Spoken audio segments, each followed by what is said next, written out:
ఏంది రాధిక ఒక్క కస్టమర్ లేడు పొద్దున్న నుంచి. సరే కానీ ఏమేమి తెచ్చినావే తినడానికి? ఇక ఆంటీ 4 బజ్జీలు తెచ్చినా, 4 సమోసాలు, 2 థమ్స్అప్. హలో, ఎవరన్నా ఉన్నారా? హలో. ఏ రాధిక, ఆడ లంచ్ బ్రేక్ బోర్డు పెట్టేదాన్ని ఎవరు వచ్చినట్టున్నారు? అయ్యో మర్చిపోయినక్క. సార్ ఒక 10 minutes సార్, లంచ్ చేస్తున్నాం. ఓకే ఓకే, నేను మళ్ళీ వస్తా అయితే. లేదు సార్, మీరు చూస్తూ ఉండండి, నేను ఒక 5-10 minutes వచ్చేస్తాను సార్. వెళ్ళకండి, చూడండి. Yeah okay okay, carry on. Correct తినే టైంకి వస్తారేంది? ఒక్కడే ఉన్నట్టుండక ఒక సమోసా ఇస్తే ఖుషి అవుతాడు. మెల్ల మళ్ళీ బిల్లులు యాడ్ చేసేయచ్చు. కరెక్ట్ చెప్పినవి, ఇప్పుడే పిలుస్తావు. బ్రో మీరు కూడా జాయిన్ అవ్వచ్చు, జస్ట్ సమోసా స్నాక్ అంతే.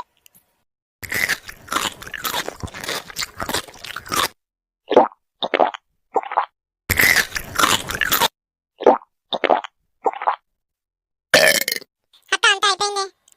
థ్యాంక్స్ అండి. ఉత్తగానే పిలిచిన అక్కవాని మొత్తం తినబడేసాడు గజ్జిమొక్కపోడు. అంటే బిల్లు లేవే, బిల్లు లేవు. ఇప్పుడు చూడు. చెప్పండి, ఏం సెలెక్ట్ చేసుకున్నారు? ఏం కావాలి మీకు? అయ్యో సెలెక్ట్ కాదండి, నేను ఈ 500 చేంజ్ కోసం వచ్చాను. ఏంటి బాబా అన్న, ఇంకోసారి అన్న? చిల్లర కోసం వచ్చిందంటే చిల్లరగాడు